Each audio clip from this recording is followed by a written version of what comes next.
Hello and welcome to Tammy. I'm so glad you could join me today. Listen, I always want to thank my viewers for joining me on Tammy. I mean, thank you so much for all of your calls, your emails, and your texts. I love it. I love to hear your stories. As I said, Tammy's about your story, your community. So let me tell you what this show is really supposed to be about today. It's supposed to be about getting ready for the holiday because today is November the 5th. Guess what? Thanksgiving's coming up, Christmas is coming up, Kwanzaa, Hanukkah, the whole nine. I mean, it's about holiday season.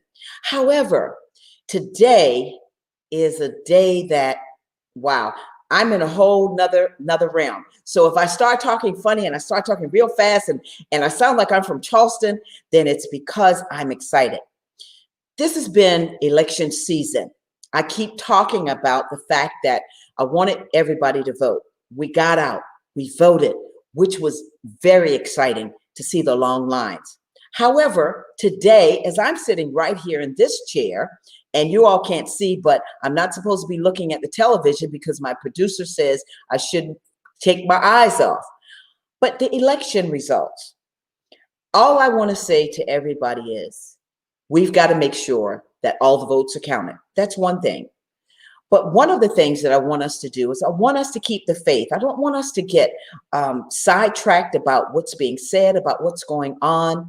And I want us to be safe because the FBI sent out a message to all of their field officers that this was going to be a turbulent time in our history and in our country and around the world because people are looking at us.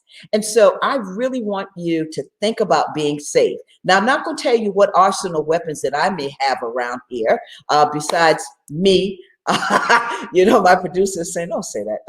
But anyway, I know. But I do want us to be safe by any means necessary. Take care of yourself. That's what I'm trying to say. All right.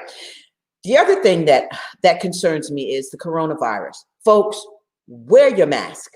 Social distance, please. I lost a dear friend, loved one, and she was like my aunt. I called her Aunt Alice, and she died of coronavirus, and we just laid her to rest on Monday. So this is a serious thing. People think that it's a hoax. It's not a hoax. It's a virus. I'm a microbiologist by trade. It's a virus. It can infect you, and it will infect you. So you need to make sure that you practice social distancing and you wear your mask, as well as washing your hands. Go to HHS.gov /coronavirus. Find out all about it. Today, we have 109 cases in one day across the country. So folks, please, I'm urging you, do what you must. Keep yourself safe in all aspects, all right? So I'm excited because I have folks waiting in the green room. I have some wonderful guests for you to meet today. The first guest is Mr. Henry Ravenel. He's the CEO of the Southeastern Chamber of Commerce. And I tell you, he's a busy, busy man. Before I get to Henry, though, I want to thank the Chamber of Commerce, the Southeastern Chamber of Commerce, because I am one of the ambassadors for the N.E.N.O Summit, which is coming up on November the 18th through the 19th. And Henry and I are going to talk about that. But, I always talk about it's about business. It's about us being entrepreneurs. It's about us making sure that we have a sustainable society where people are able to do what they love to do and to keep their businesses going and to help our economy.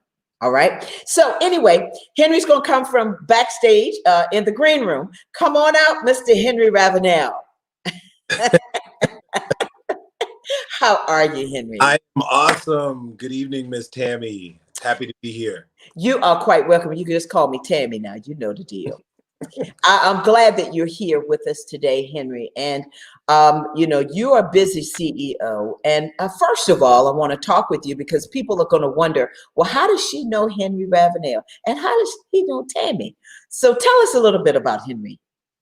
Well, let me begin by saying it truly is an honor and privilege to be on the Tammy Show. As a youngster, I definitely remember Miss Tammy coming on Live 5 News there in Charleston, and everyone was lined up to see her shows, to get on air, to catch an interview with her. So 30 something odd years later, when I am no longer a youngster, I finally have the opportunity to sit at the feet of one of America's most profound media personalities. So hats off to you and the show, Miss Tammy, and thank you very much for having me. A little about me. I grew up in rural Charleston County in the Hollywood Ravenel area, and left and went to Camden Military Academy of Excellence in Camden, South Carolina. Left there, went to Hampton, Sydney, where I studied psychology and foreign government affairs. Came back home in 2005 and founded the Southeastern Chamber of Commerce. At the time, we were a business networking association carrying all rights there too, had about 14 members. And after we realized how we were operating as an entity, I went and had a conversation with the U.S. Majority Whip of the House at the time, and I told him, I said, "What do you think about us seeing if we can get some support to form this networking association into a chamber of commerce?" Well, not only did we get that support, but he inducted me as the CEO, and I've been serving faithfully ever since. At that time, as I mentioned, we had about 13 members, and today we have 594, quickly approaching the 600 member mark. So all praises to the Most High for just being with the Chamber for the last 15 years and trusting me with its leadership. Now we have about 9 divisions across the Southeastern region, and we have grown outside of our stomping grounds of Charleston, and it's just been a positive, quiet storm. And I'm just happy to serve at the realm of its leadership. So that's a little bit about me and how we got to this point. Wow, Henry. Well, first of all, I want to thank you for remembering me as a young person. You kind of had tears. I started getting teary-eyed because, sometimes you don't realize the impact that you have on people. And I just want to say thank you, because now, as you said, 30 years, wow, making me feel like an old person. But anyway, you're here with me, and I wouldn't have it any other way, Henry. Because you're a phenomenal man, and I'm very proud of you. You're from our hometown of Charleston, and I'm just delighted that you are here with me.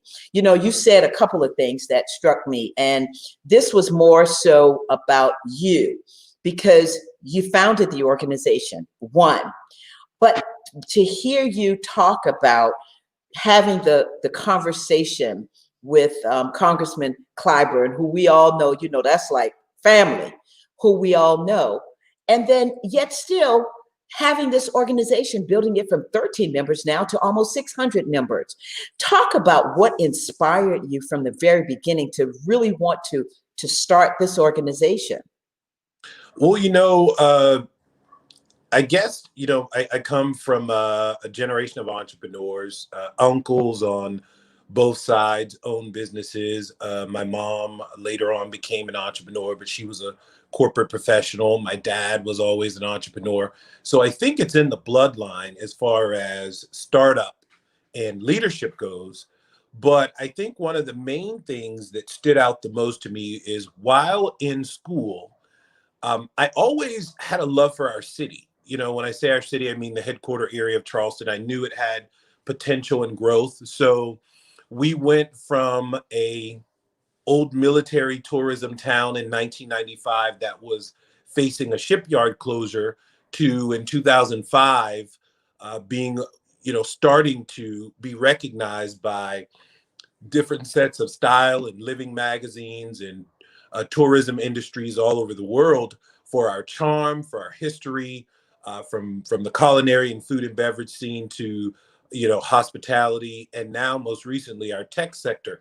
So in 2005, I just really studied the landscape. I said, everyone's moving away. All my friends were relocating to DC and Charlotte and all these different places. But, I rolled the dice and wanted to come back home and really tap in to things that I didn't see happening here I wouldn't say for people of color, even though that was the case, but things happening more from a millennial perspective. At that time, I was a millennial, and I knew that I wanted to do something that was centered around business and startup and growth and innovation and really opening up the corridors of the city. But then it was just some missing pieces, and I was determined to figure out what that missing piece was. And that missing piece was, Miss Tammy, really having the mentorship and support system for millennials at the time that were looking to bring different ideas and startups to the Charleston area. So I kind of stayed kind of independent on the road and reached out to some folks and touched base with the majority whip who we mentioned earlier. And he said, look, take this thing and run with it. So I sat at my mom's living room table with about 6 or 7 other young professionals. And I said, are you guys in? We can do this.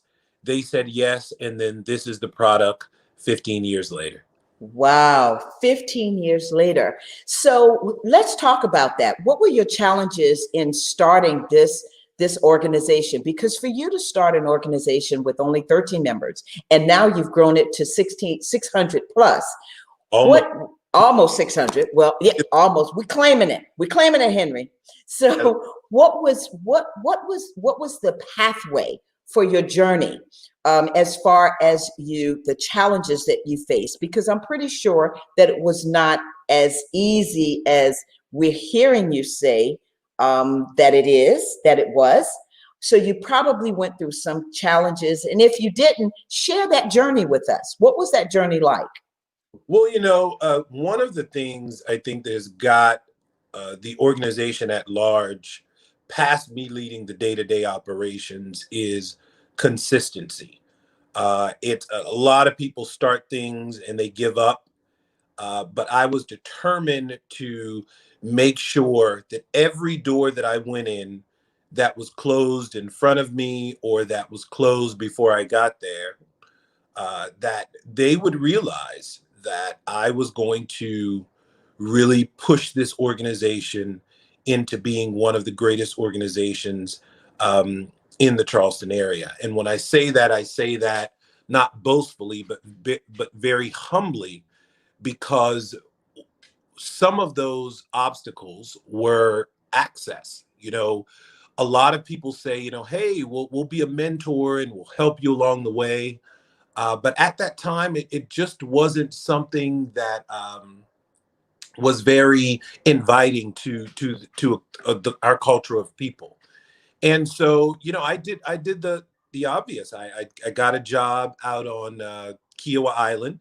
I worked for Kiowa Development Partners in Buddy Darby, and I started networking. I would have conversations with some of the members of the club and different folks, and I would just talk business. I'd leave there. I'd go down to Hall's Chop House and Magnolias and different places. I'd look at a list and learn information about cocktails and wine. I knew that networking would always be a gateway piece to success. Mm-hmm. I knew that, if you wanted to really get to know the people that had power, you needed to study and be involved with the things that they were involved in. So, Tammy, I quickly learned how to play golf. I quickly, learned all about the different Charleston things that are greater in number. And before you know it, I was hitting the ground and networking. But I never through that process forgot, where I came from. I never forgot about the struggles. I never forgot about the political side that wasn't as accepting for a young African-American male to be the first in the area, to be the founder and CEO and the youngest at the time in the world. So we really, really had to push through and make the proper strides. And those were some of the struggles that that's the good part. The good part. The good part. Henry, as you're talking about this, because I want to shift into the N.E.N.O Summit, because a lot of this has to do with businesses. But there's some young people who may be watching the show today or later on, and they'll want to wonder, what are the top 3 important things that they need to do? I heard them, but I kind of want you to reiterate what those things were that they need to do to go into business. If they're interested in business, what are the things that they need to be thinking about? Well, I think that, they need to understand that uh, make sure that being an entrepreneur has been a passion that you've had for quite some time. A lot of times we have these get rich quick schemes, these, 7-figure incomes and I'm sorry, 7 streams of income. And, everyone wants to be an entrepreneur. Everyone wants to own a business and follow fashion, just like many want to be a leader before they're able to follow. But, owning a business and having a startup comes with a very structured plan. So you need to test your market. I always say go virtual first.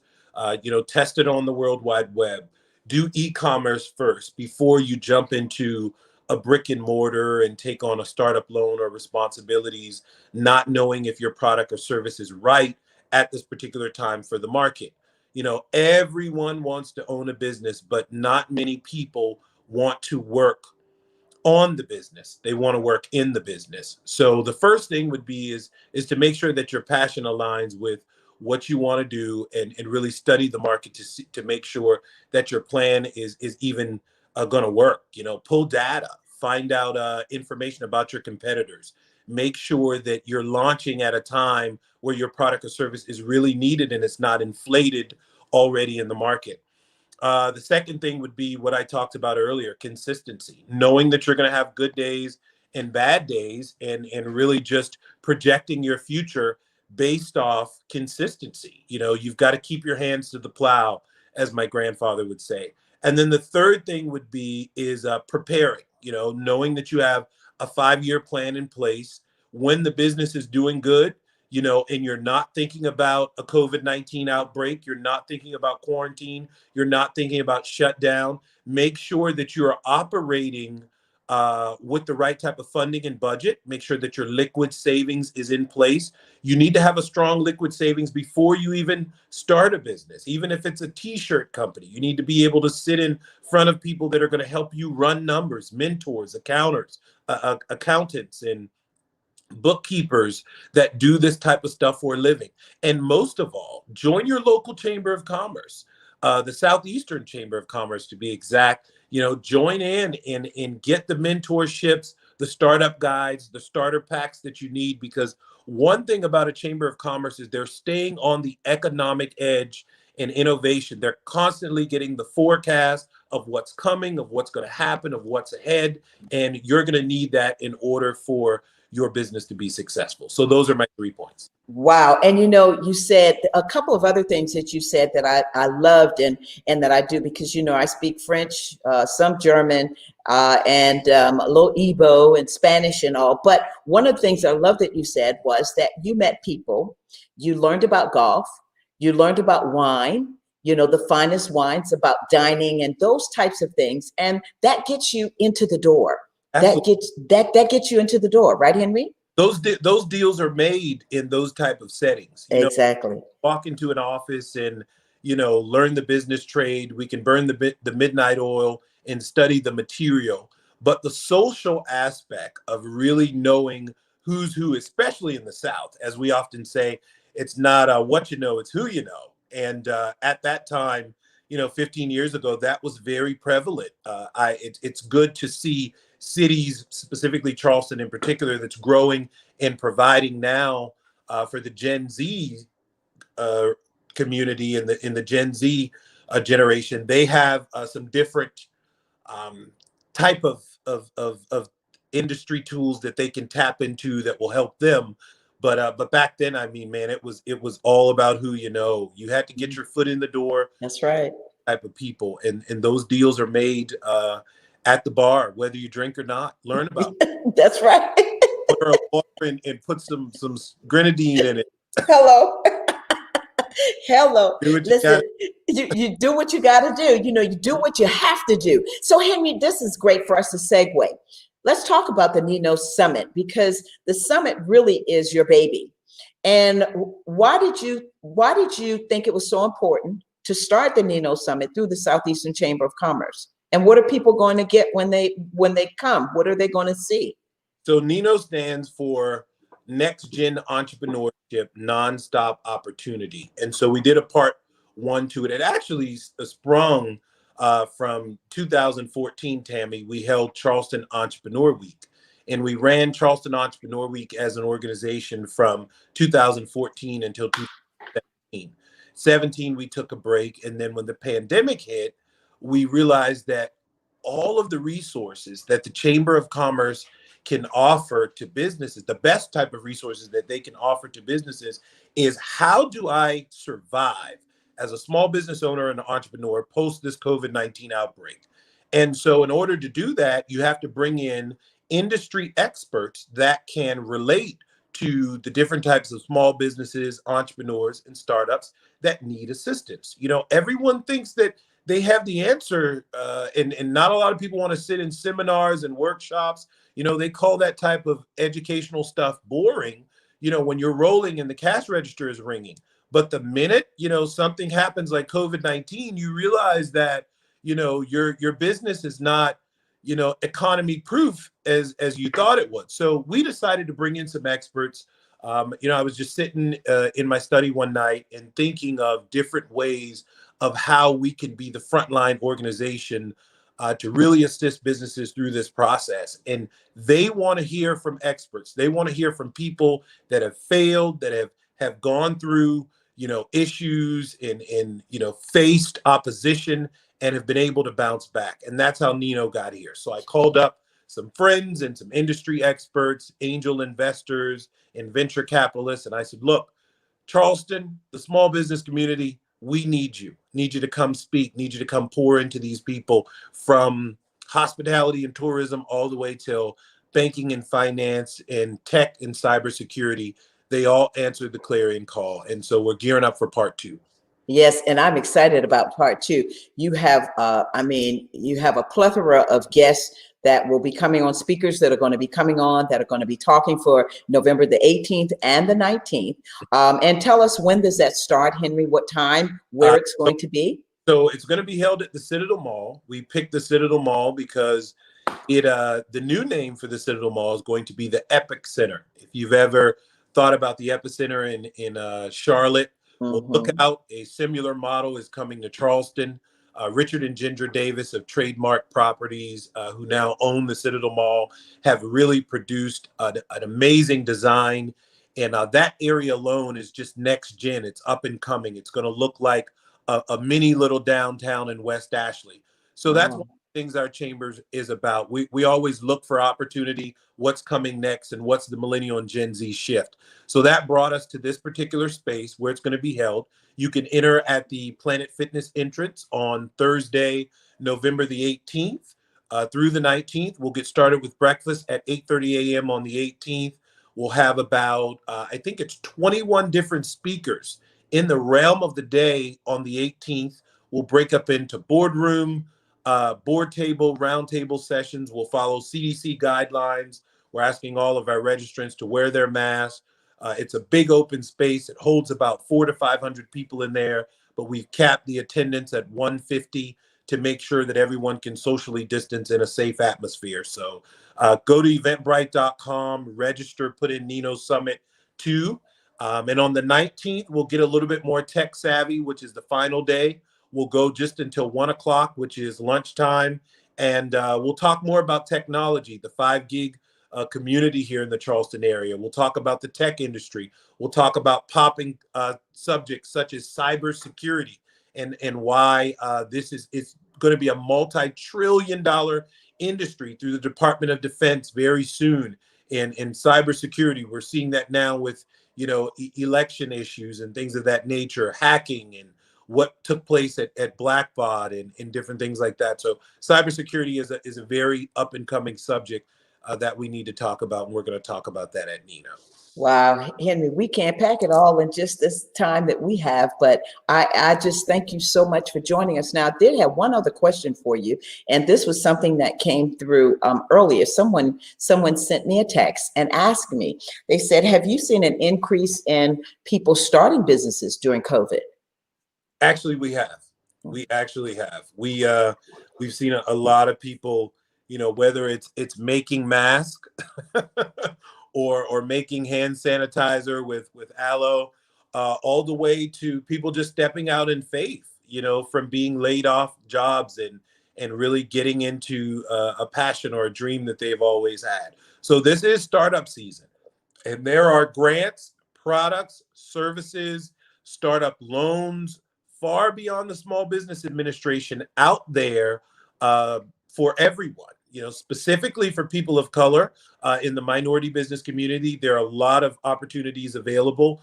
But for all business owners, everyone, no matter your race, origin, color, or creed, there are opportunities for you. So yes, we have seen increase during this time.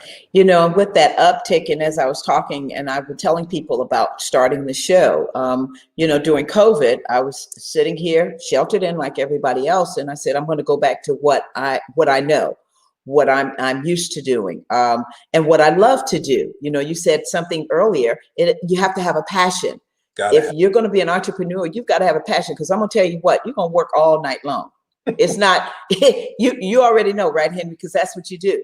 You're going to work all night long. And so I want to thank you so much, Henry, again, for selecting me to be the ambassador. And of course, for being on the show today. I mean, you just have a wealth of knowledge in that head of yours. And I'm going to have to come up there to DC where you are, sit down and really just talk with you about some things. But I mean, I'm just so proud of you. Like my staff always says, make sure and bring a recorder. Cassandra. Yes. Well, this is being recorded. So we got this, we have this part, which is great. Listen, I want you to kind of just sum up again what people can expect at the N.E.N.O Summit before we go out, and just tell us what we need to do to be a part of the summit. Certainly. Please go to Eventbrite.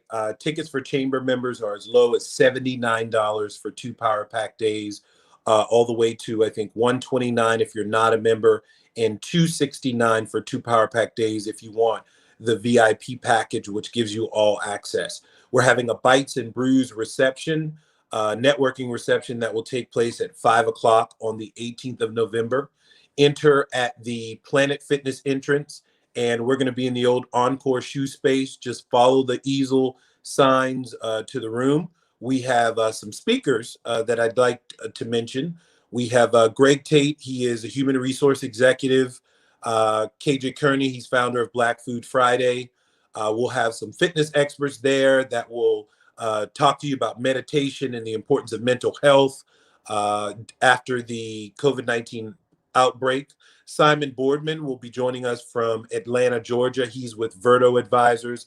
Chelsea Labizki is going to join us from the Business Development Department of the MUSC.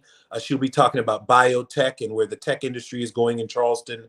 We've got marketing experts, Rachel Davis, Amber Ludman. We've got people talking about technology and cybersecurity like Chris McNeil. You all remember the N.E.N.O medical places that were all over Charleston. Well, yes. Dr. Baron N.E.N.O is back at it again. And I tell you, those are the type of people, Ms. Tammy, that I like to hear from. Folks that have perseverance. He went through, it's public that he went through a bankruptcy with the N.E.N.O medical, and he's back. He's back. Wow. Growing. He's going to come and talk to entrepreneurs about bouncing back, and several more speakers as well. So join us. We're excited. Well, Henry, listen, that's power packed. As I told folks, you have the heavy hitters. You know, one thing I can know about you, Henry, with all that you are, all that you've been doing, is that you're a go-getter. You're going to make sure that everybody has what they need, and we're going to learn what we need for our businesses so that we can succeed and survive during this pandemic and after the pandemic. So, Henry, man, I'm sorry you got to go, but I am just so proud of you, and thank you. No problem. This has been a pleasure. We'll do this again soon, Ms. Tammy. Yes, please. We must do it again. And I do want to thank Cassandra as well, because she listen. Yes, girlfriend made sure, beautiful Cassandra, that we were hooked up, and I got on your schedule, and we were able to do this. So again, Henry, I look forward to seeing you at the N.E.N.O Summit, and I'll be talking about it until the 18th. Thank you, Miss Tammy, and it's been a pleasure to be a part of your show. Thank you so much, Henry. God You bet. bless you now. All right. Listen, what a pleasure to have Henry Ravenel, the CEO of the Southeastern Chamber of Commerce, to come on and talk about the N.E.N.O Summit, and basically to really just talk about what it's like to be an entrepreneur and be in business. So I hope you enjoyed that. I know I did. But now we're going to switch, because we're going to be talking with a renowned psychologist. He's from Chesapeake, Virginia, and I am just blessed that he said yes to come on, Tammy, and talk with us today. Dr. James F. Lassiter. Dr. Lassiter, you're back there in the green room. How are you doing, sir?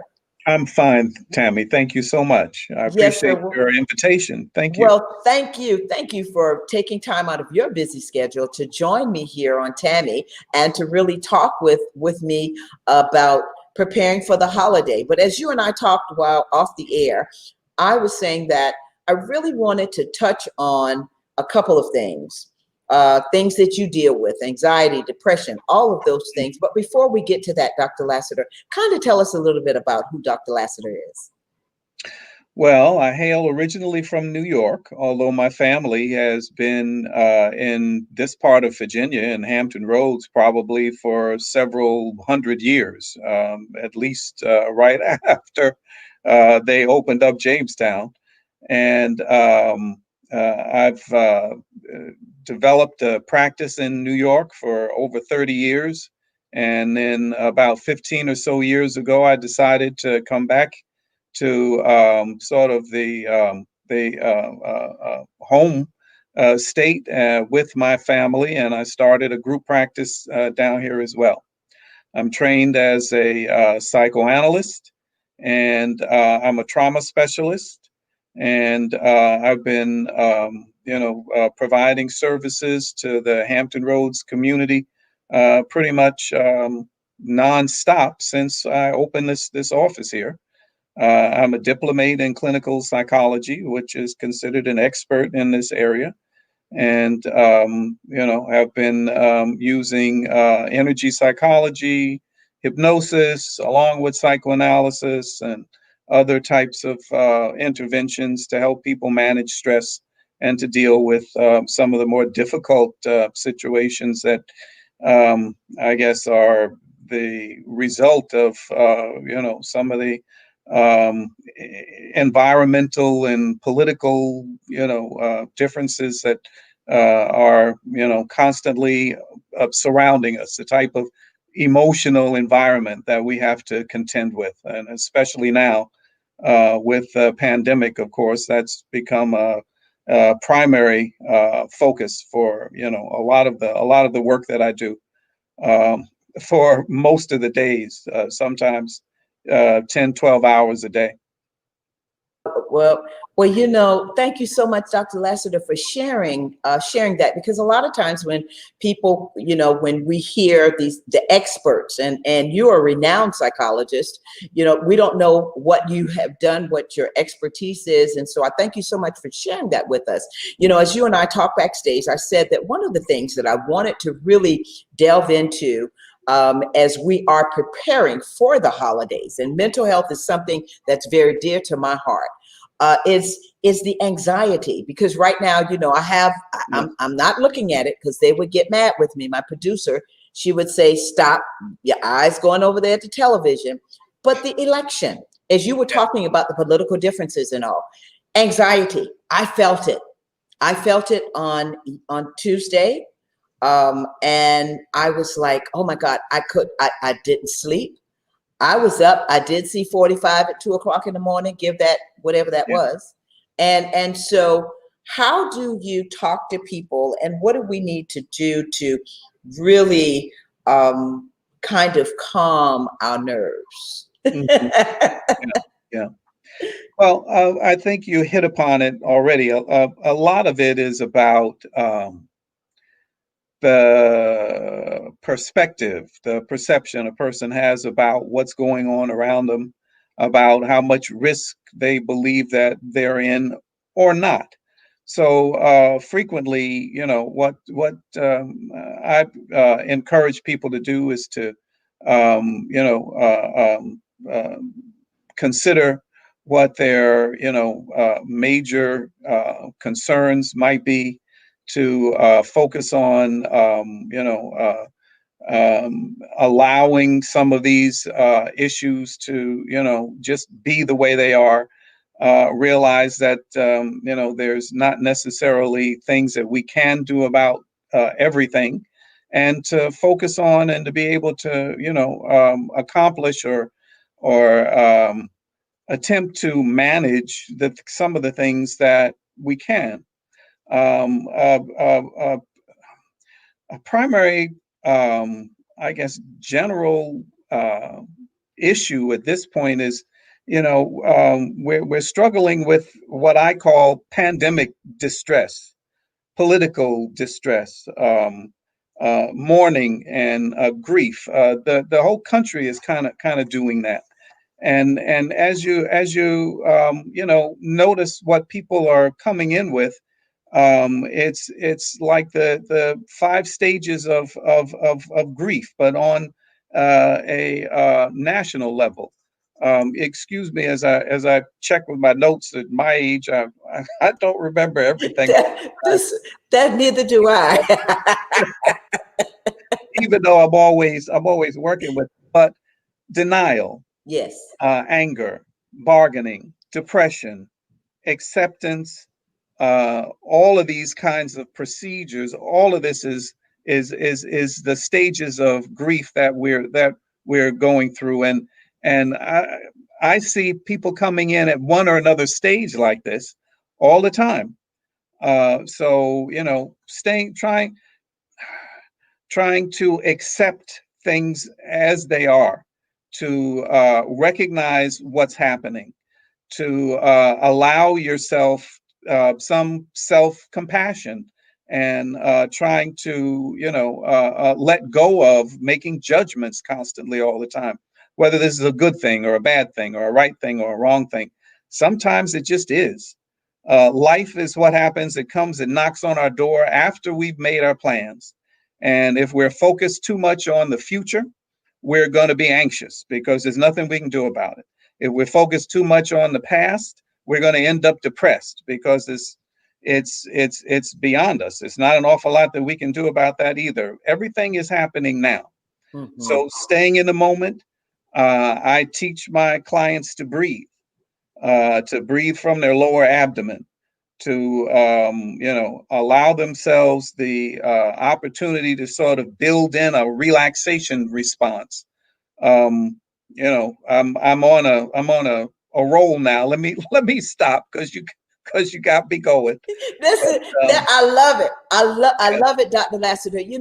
As you're sitting here, and when you said breathe, I don't know if you could see me, but I started. No, I couldn't quite see you. But that's yes, sir. the idea. But I did that just for that time when you said that, and I felt like, okay, now I'm not looking at the fact that this one has 3,000 volts and that one has this. I'm not paying attention to that. Let me make a recommendation. Yes, sir. Breathe from your lower tummy, not from your chest. Okay. When you breathe from your chest, that's fight or flight or freeze. When you Okay. breathe from your lower tummy, physiologically, that sends another message to the brain, which says, hey, I'm safe, I can relax, I'm calm, I got it going. There's nothing for me to worry about. I can let the tension out of my shoulders. I can allow myself to feel peace and calm and in control. In control of what? In control of how I'm responding, in control of what I'm thinking.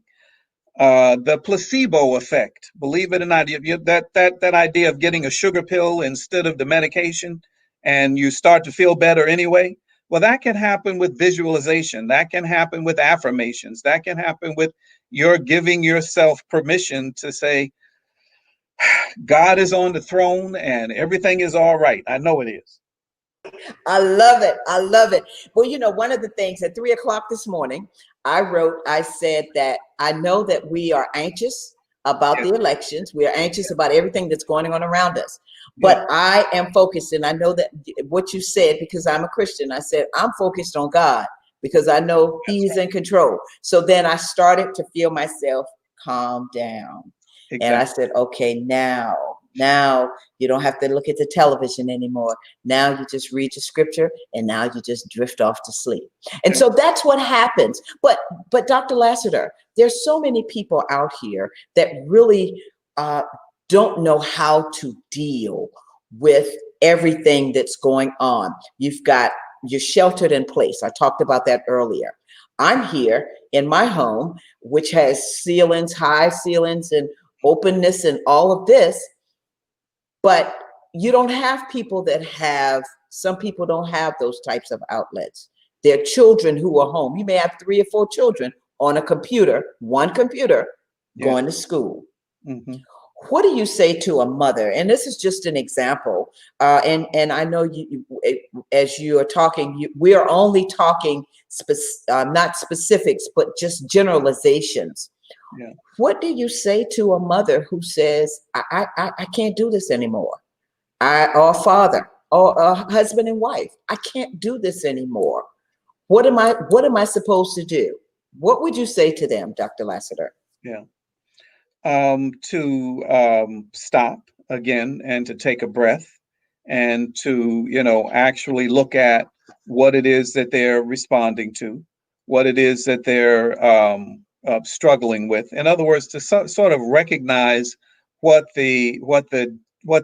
consists of the distress for them, and to at some level allow it, accept it, recognize that it's not in any way going to overtake them unless they accept that notion and assume that that's what's going to happen.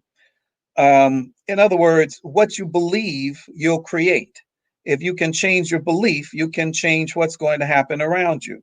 What you focus on, you're going to increase the frequency of it. So a lot of times we want to use redirection. We want to use a piece of scripture. We want to come up with an affirmation. We want to allow ourselves to have some control over our home life. We need a holding environment for that. Routines, recreate routines. Routines are our friends. They add some structure, a scaffolding to our daily existence. Um, Allow for time for recreation. Allow for time to spend with our families and children on regular basis. But at the same time, also have strategies, programs, activities that take place on a certain time or certain frequency during the day. That's one aspect of it. That's when we're awake. Of primary importance is being able, one way or another, to get a good night's sleep.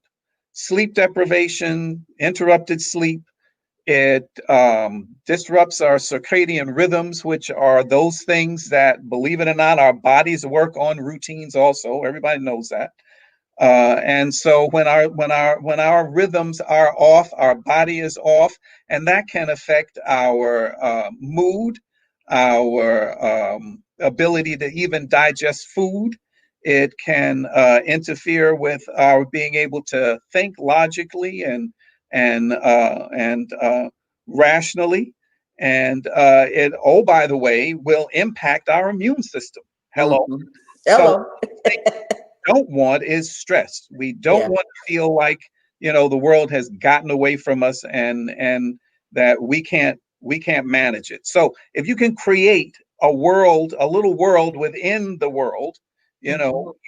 your place, your controlled environment, I say go for it. If Wow. it works, keep doing it. If it doesn't work, change it. Try something else. Mhm. Nobody's tacked you into a particular you know uh, uh, uh, um, uh, what do you call it? Just little box. Box, yes. Yeah, Mhm. you can change things as many times as you want, so long as it works for you, so long as it benefits you and your family.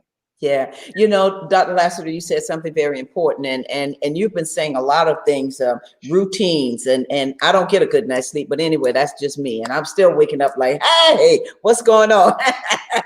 You know, but one of the things, and I'm just going to switch because, as I said, we don't have a lot of time, but I did want to talk about the holiday because, as I told you, I lost someone who's very dear to me. Yeah. I called her Aunt Alice. And that hit me because she died of COVID. She didn't have to die of COVID. So, you know, in my mind, I'm like, oh, wow, COVID just took her away just like that. Yeah. The holiday is coming out, not just COVID. It could be cancer. It could be a train wreck. It could be a car accident, any tragedy. What would you say to folks out there that are dealing with that and saying, oh, my God, I don't have mama no more. I don't have daddy. I don't have my sister. I don't have my loved one with me anymore. What do you say to them? Yes, I would say allow yourself to grieve. That's appropriate. Do not deny that. This is the time still to reach out to family, virtually or however you can, to pull your support system together at this point in time. It is a natural reaction when we've lost someone, to go through those 5 stages of grief, and the last stage there is acceptance. That can be difficult. That may take several months. There's no particular time for that, but this is still the time to rely on family and your emotional support system, wherever they are. That includes church families, spiritual leaders, virtually. Interestingly enough, even though it's kept us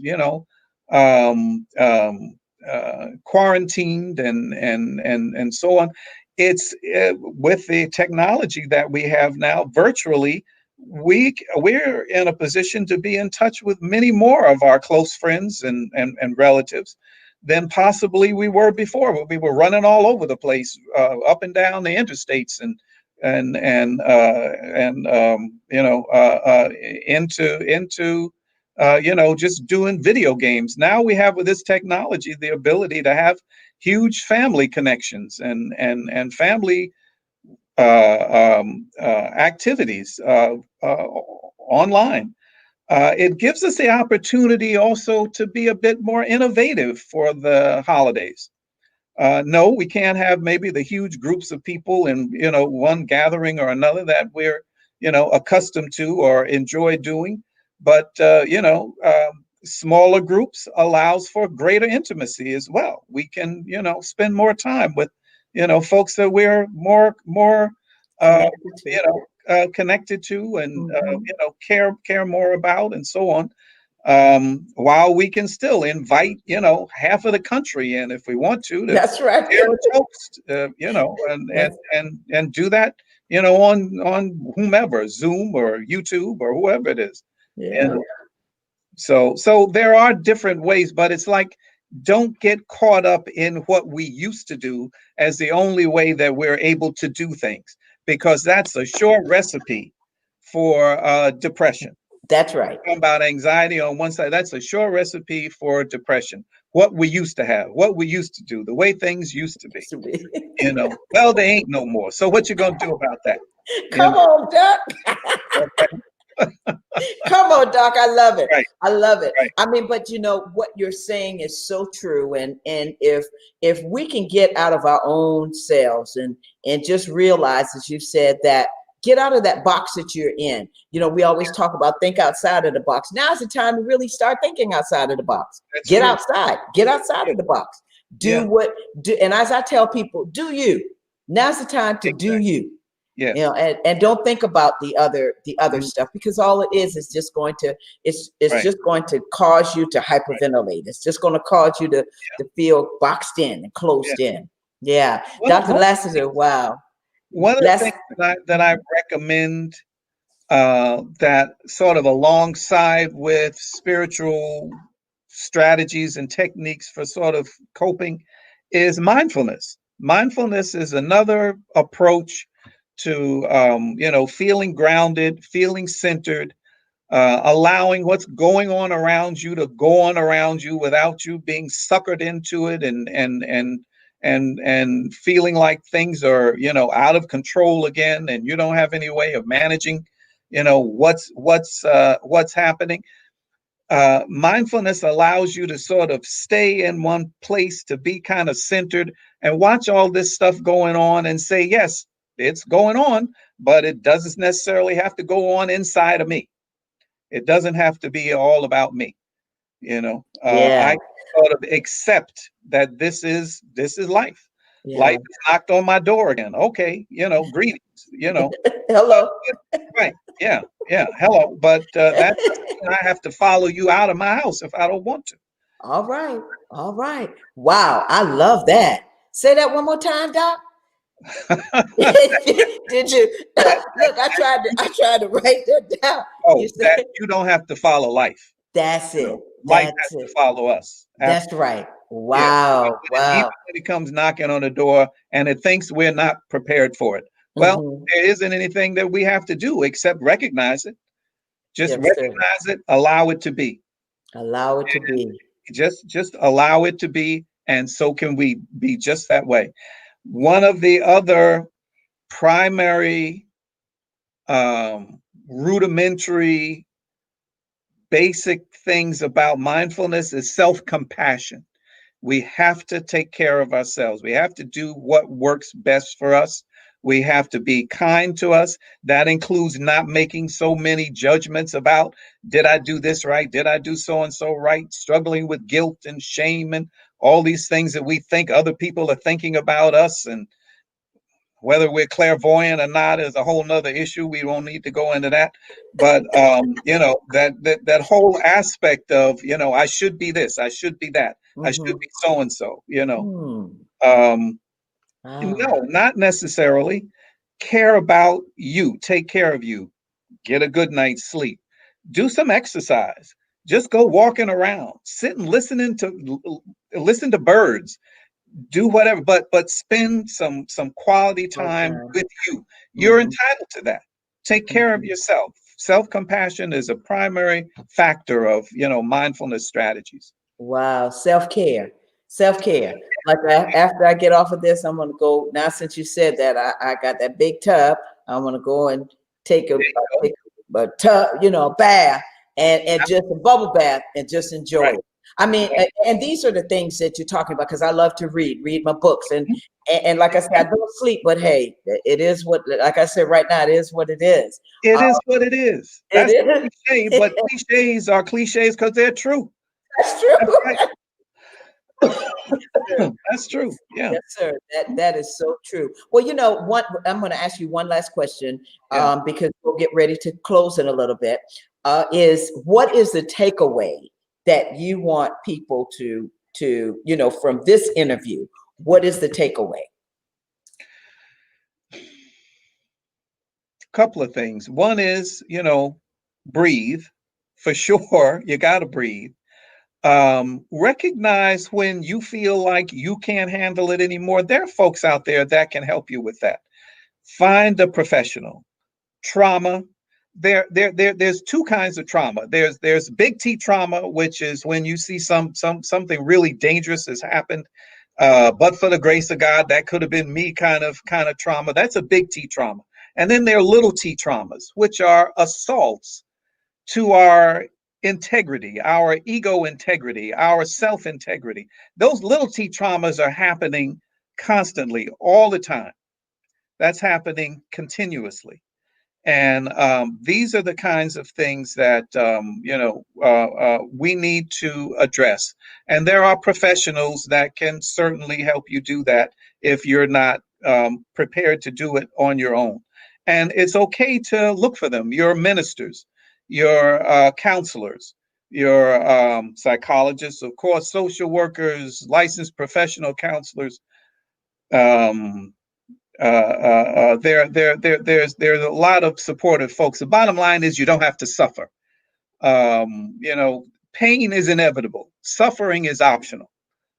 So we have to decide to suffer, and you don't have to. Go for help. That's what folks like me are out here for you. Wow, Doc, you said it. I mean, you summed it up. And I'm looking at my notes and I'm seeing, when you talk about mindfulness, I mean, I love it when you talk about self-compassion and feeling grounded and life. We say don't go after life. Don't It's come after you. You don't have to worry about it. Just sit there. Just sit there. It's coming. It's hello. Right. It's right here. Right. Wow. Doc, I'd love for you to come back, Dr. Lassiter, because I picked up on what you said about energy psych and psychology and hypnosis. Yes. You're a hypnotist. I think I said it right. I've never been hypnotized. I don't know. Now, do you do that over telehealth, or they have to be in your office? Yes. Well, some of the hypnotherapy can be done over telehealth. Some of the energy psychology as well. There are some things like EMDR, which is eye movement desensitization and reprocessing therapy, which is an energy psychology approach that needs to be done in the office. But if and I don't know if I should be saying this or not, but if I can find a technical person that knows how to help me put what I need on the screen, why we can start doing that with telehealth too. All right. I'm getting out the word indirectly. Okay. Anybody out there? We got you. We have you, Doc. Yes. Listen, Dr. Lassiter, thank you so much for being on Tammy. I really appreciate you for talking with me today and being on the show. You have a wealth of information that you shared with us, and I just appreciate you so with your expertise and all that you have shared with us, the renowned Dr. F. Lassiter. Dr. Lassiter, don't go anywhere. We're going to put you in the green room. I want you to just stay there for a little bit. Some folks want to say hello to you. Okay. And you know how that is, the crew, the team, the family. Yes. Everybody wants to say hello. So if you'll stay with me for a minute, I will. And I'll be right back. Thank you so much, Dr. Lassiter. All right. Listen, folks, I just want to thank you. Listen, this has been a great show. I don't know about you, but I've learned so much. I've enjoyed it. I've enjoyed talking to Henry Ravenel, CEO of the Southeastern Chamber of Commerce, and then of course Dr. Lassiter, renowned psychologist. If you didn't learn anything, well, I don't know what to say, but I learned quite a bit, and I'm getting ready to go and take that bubble bath, child, and I'm going to sit down and I'm going to just feel grounded and be relaxed, like Dr. Lassiter says. And it is what it is. Just let it happen. So remember that, folks. Listen, next week's show is all about finances. I've been talking about the holiday season. We're going to get our finances in order. We're going to see what we need to do as the holiday is coming, as the end of the year is coming. What are some of the things that we can do? So I want you to come back with us next week and enjoy that show. We have Miss Michelle Alexander. She's coming in. She's coming in from Atlanta. So we're going to hear her and all that she has to talk about. She's the owner of AJM Financial. Okay. And she's a talk show host as well. So, I always love talking to folks. Listen, you all sit back. Don't worry about what's happening with the election. God's got this. As I told you before, I had to focus. I had to make myself say, okay, God, I'm remaining focused on you because he's got it. Remember, stay safe, wash your hands, wear your mask, and social distance, because we don't want you to go anywhere. All right. So until the next time, take care of yourself. Thanks so much. Bye-bye.